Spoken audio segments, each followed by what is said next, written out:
Hey everybody, welcome to Author Talk. I'm Sarah Donovan, and we are here talking to authors who have generously contributed to the young adult anthology Just YA, which is available as an open education resource on Oklahoma State University's website, but also available in paperback if you choose to purchase one. And the authors have agreed to meet and talk a little bit about their pieces. And today I'm thrilled that we are with Maxfield. So welcome. Please tell us where you are in the world and a little bit about yourself. Yeah, thanks, Sarah. I'm so happy to be here. I am currently in Lenapehoking, otherwise known as Brooklyn, New York. And yeah, that's where I am. Okay. And tell us a little bit about how you became a writer.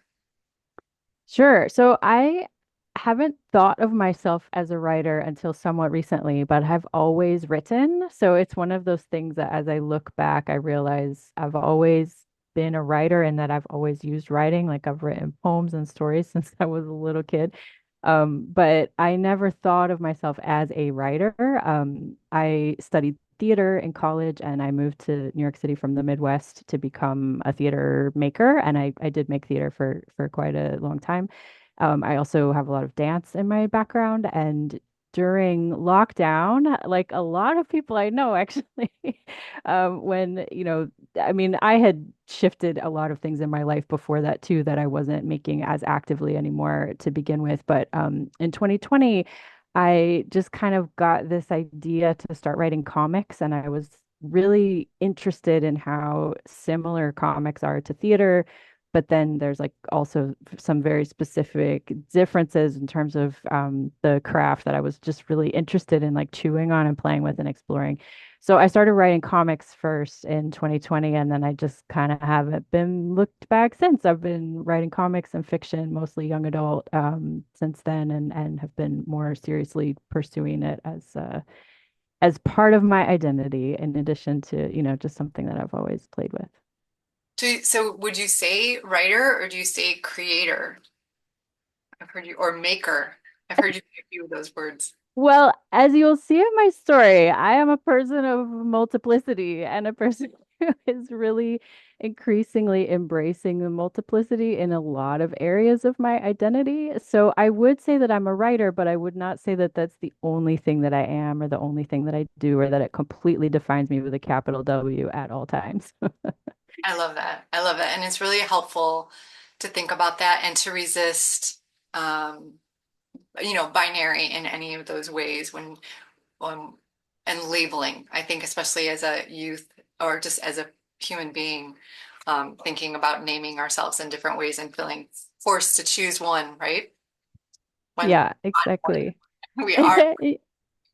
Yeah, I've been thinking a lot about labels as related to this story about this conversation because I feel like, I have a sort of multiplicity relationship with labels too. Like I would say I'm a writer. I find labels to be really helpful and comforting and like words. I love words, so I like feeling like a word fits. But sometimes it doesn't fully fit. And so, there's sort of this both and with those two. Like I think labels can be really useful when we define them for ourselves, but then also they shift and we're in conversation with like what they mean to each other and in relationship and on any given day. So yeah, there's a lot of there's a lot to explore there for sure.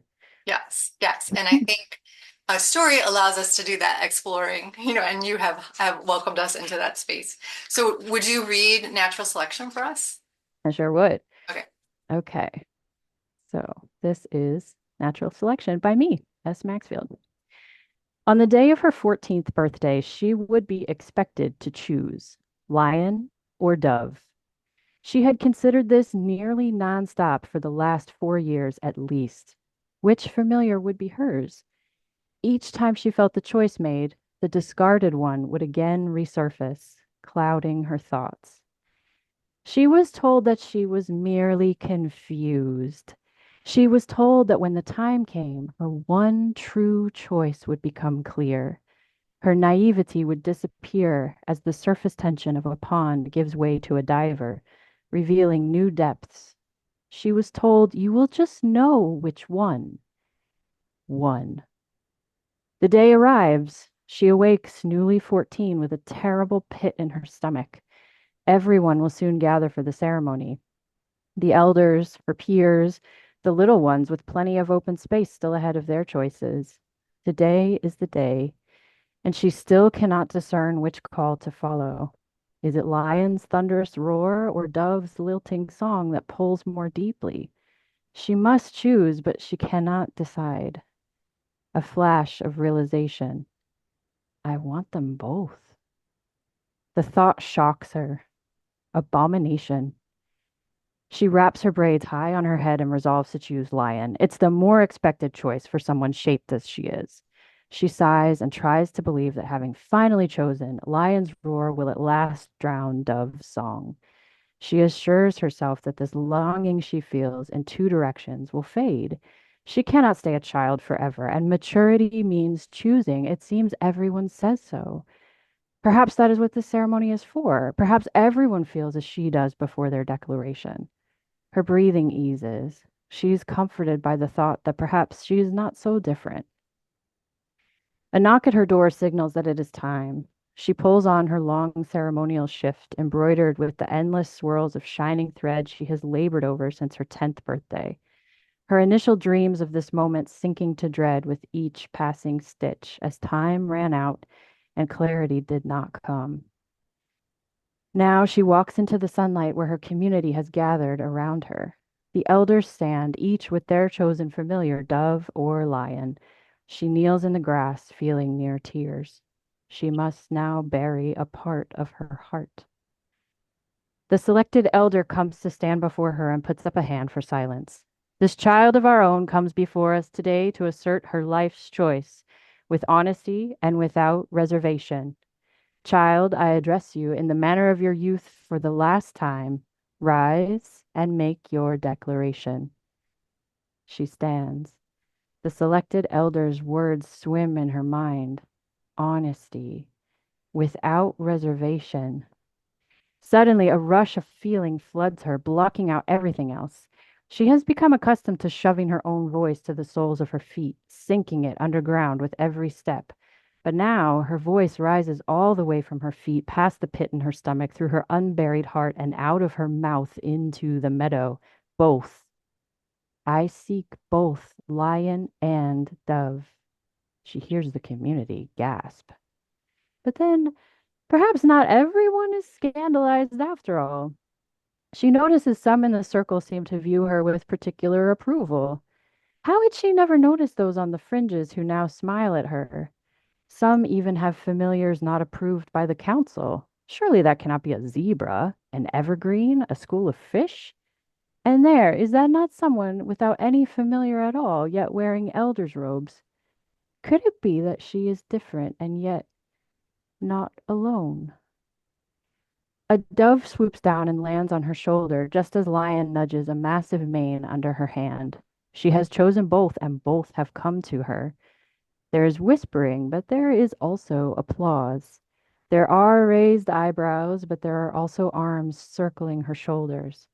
On this day of choosing, she decides to lean into the arms and ignore the eyebrows. Moments and years go by.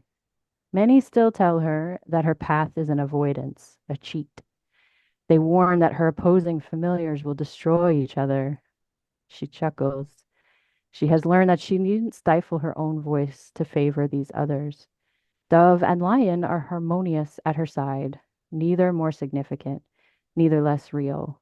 Together they guide her always, regardless of what others may observe.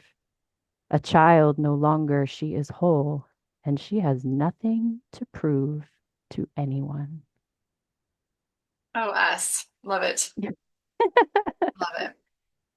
As you read that, which you did lovely, even though you said you had it was beautiful. What stood out to you, or what did it feel like for you? I mean, it's a very personal story, so it is like I feel a lot of emotion when I read it because it's really written from like some direct experience of, I mean, when I was a kid, I used to give myself all these mental tests of like, am I gay or am I straight? Am I gay or am I straight? And like trying to figure out, because I felt like I had to pick one, and also that there was like a morality implied there too, and it just Um, and I had, when I wrote this, I was also thinking about, an experience I had of like, particular like religious experience I had making my confirmation. And like, what if, that for me, that experience was like, felt very coercive and not like an actual choice I was making. And so I had this idea of like, what if, this really was about like sort of making a personal choice and I could kind of go back and re redo that sort of choice moment from like a more honest, authentic place. And so yeah, it does bring up a lot of those feelings. But the other thing that I think that for me is really important about the story is the community that was always there, that just wasn't visible to this young person in their fear and to I think, that's like a real experience for me too, that like it sort of seems like everyone is saying this or everyone is this way or everyone, and there may be a lot of people that are saying those things, but there's always the fringes wherever we are, and the more we look, the more we find, that community and that there's so much variation, within all these communities too. There's just more and more to discover about ourselves and each other, the more we bring our real voices out into the meadow and stop burying our hearts. So yeah, Oh my that was. gosh. Yes, that part, the part about the meadow.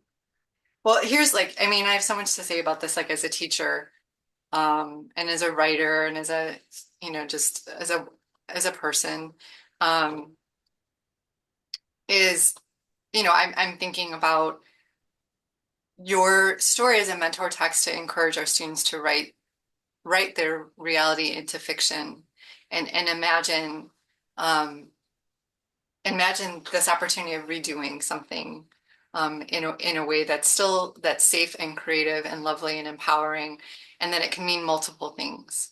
Like this can be read very simply, straightforward, literally, right? It's a fantasy element, right?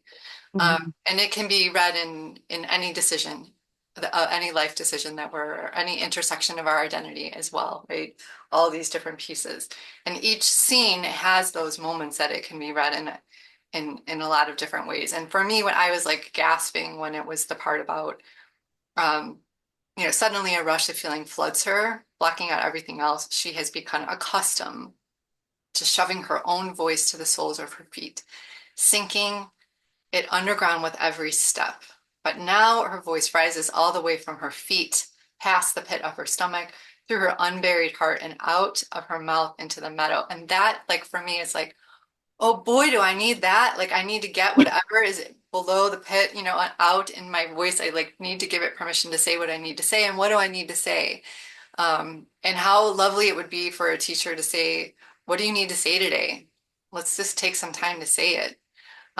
Or what kind of situation do you need to be in that's going to help you say it, and or who needs to give you permission to do that, and who's in the fringes that are going to witness it for you. So many of these are just in a very, therapeutic writing sort of way that's so beautiful, and also the craft of your writing is lovely. Oh, Um, thank you. It's nice. It's nice to hear you read some of it too. That's very cool. Yeah, I mean, it's interesting. Like even for me, I mean, when I wrote this, I was specifically thinking about my experience being bisexual, but just as you were saying, I've realized over time, I'm like, oh, this is about a lot more thing. Like this is about a lot of elements where we think there's an either or, and there's actually, a blend or a middle path or another option, or, there's so many ways that it can come in. And I also am thinking about, as I'm listening to you sort of describe it back in like in terms of thinking about using it as a way to explore other stories that like I think it's also maybe like worth mentioning or interesting that like there's no like direct conflict. Like the elder like encourages her to be honest, right? And the community is supportive and the community has options, but then there's still this felt pressure, and so I feel like mhm. um there's something about this kind of things that we internalize that is a part of the story too, that could be an interesting way to think about what is it that you need to unbury? And what is keeping it buried? Because it's not even so clear in the story, like why that dynamic is there, but we believe it's there. We trust it. We feel it, emotionally. We know what that feels like. So, there's something to look at there too of like in terms of the writing, exploring like where the conflict is, like who's on the other side of that conflict. Yeah, I'm so glad that you brought that up because I do think, yeah, that's the other, again, we kind of go into thinking about um, the way that sometimes teachers use stories in the classroom and they use this sort of plot structure or these key terms like internal or external conflict. Well, can it be both, or uh, That's my tagline for yeah, can it be for the both? world. Right. And if it's perceived, if it's a perceived um, obstacle, if it's or what is it? Like how do we name what that is? Is it fear? Is it a sense of belonging? Or is it multiple things that are kind of leading toward it? And I think really that just makes that's what a good story is. Like I think that's why I loved creating this anthology is to think can and that was one of our criteria when we were looking through the submissions among teachers and students and scholars who are all reading these and trying to create this anthology was, can we talk about this in a lot of different ways? And does it treat youth with respect and dignity? And for sure, like the story does that. It does show the dignity and respect for youth to make these decisions. And you have adults doing that too, like the elders who are treating the youth with love and respect too. So lots of like lovely parts to this. Yeah. Oh, thank you. I think too, like I'm also just thinking as you're saying this, like the another like potential pathway from this is like, I hope that I tried to, as you're saying about like having respect, like this does focus on one particular character and her experience, but then there's this little gesture towards like there's all these other ways too. Like it's not like her way is also not the only way. And so I feel like that could be another thing of like, what are the stories of, who the one who has the evergreen familiar, or like, what would your familiar be if you were, gonna explore sort of something that represents, your identity in whatever way you want to look at it in terms of gender, sexuality, or, any other elements of what would we bring to the world. Yes, yes. I think there's a lot of potential for using it in a classroom to spark conversation, to spark writing, to spark creativity, invitations to do some reflection and thinking. And so again, I just so grateful for this piece to be in our collection. Oh, me too. Thank you so much for including it. I'm so happy that it's like the perfect home for this story. So I'm so glad. Well, tell me, what are you working on now? What kind of writing are you doing? What's Yeah, I have for you? I am getting ready to dive into a giant revision of a like haunted queer romance set in Greenwood Cemetery, which is a 500-acre cemetery here in Brooklyn, that I'm obsessed with. So that's what I'm working on right now. But I also have some things that have come out recently that people can check out if they want to. Yes. So this one is called We Mostly Come Out at Night, 15 Queer Tales of Monsters, Angels, and Other Creatures. It's edited by Rob Costello. It features 15 awesome, creepy stories by 15 queer and trans authors. It's such a like grab bag of awesomeness. Like every story is so different. It's so fun. It'll keep you entertained for spooky season. My story is the last one in the anthology, so you can find me at the end, but they're all really, really wonderful pieces. So that is available now. And then I also have some comics. I told you that's how I got started. So I did a Kickstarter for a book of three mini comics. I worked with three different artists. I'm going to try to turn pages and get this mic to work at the same time. We'll see. So this is called Assorted Sweets, and I worked with three different artists. This is by YM Parek, and then I have one by Mayashu. You can just get a little taste of the art style. And then Lilith Wu did the last one. So there are three different little mini stories. They're all queer, young adult. The same with the book I showed to you is also like a young adult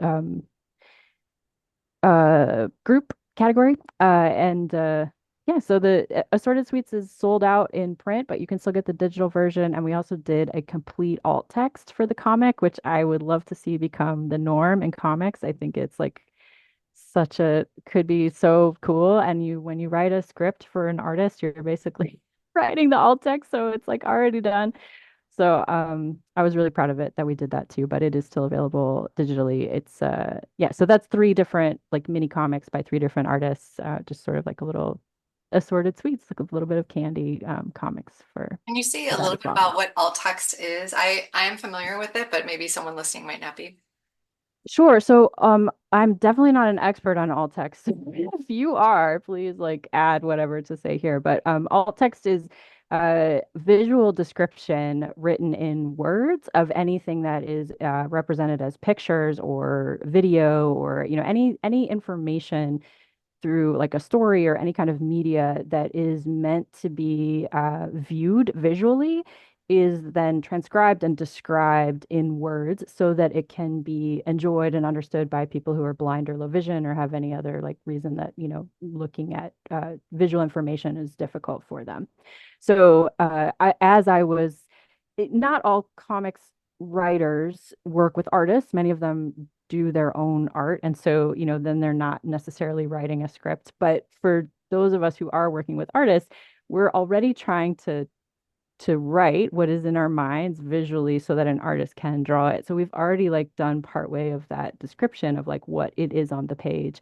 And things change throughout that process. So you do need to edit, against the final in case like things have really shifted. But I find it really, I mean, I think it's just really important to try to like be more accessible with everything that we're putting out there so that everybody can access stories and media and content and be part of the conversation. But I also just find like very selfishly as a writer, it's incredible craft practice to try to write alt text for every single thing that you do. So it has like if you're not going to do it to try to help your stuff be more accessible, do it because it's going to make you a better writer to try to write short bursts. Yeah, yes, love it. Thank you for elaborating on that a little bit too, because I think that's definitely something that we can do more with. And as a teacher in me, I can see us, teachers assigning multimodal projects and inviting students to do the alt text of whatever images that they include in their presentations or in the graphics that they include, but to write the alt text for those is a great additional like mode of writing that we can teach our students uh, and attend to accessibility of the things that we make, which would be lovely. Yeah, absolutely. And for this video too, as I'm saying, realize another tool that you can use is audio description. So I can say I'm a white person with dark curly hair speaking into a headset in front of a pink and bluish cloth.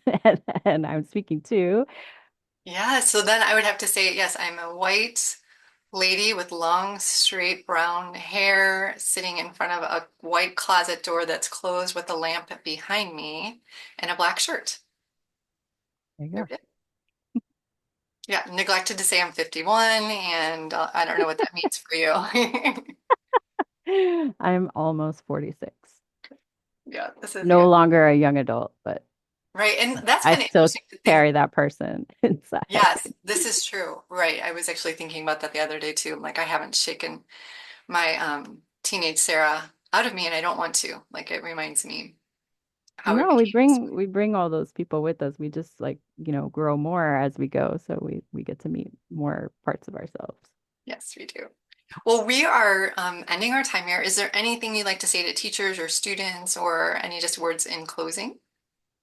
I'm just so excited this story is out there. I hope it finds, some resonance with students and teachers, anyone. I would love to hear from you if you enjoy the story and if it connects with you. And I just hope it's useful and connecting and that you go and write wonderful things from any inspiration here. Yeah, I'm with you. Let's hope. Let's hope. Thanks for being with us.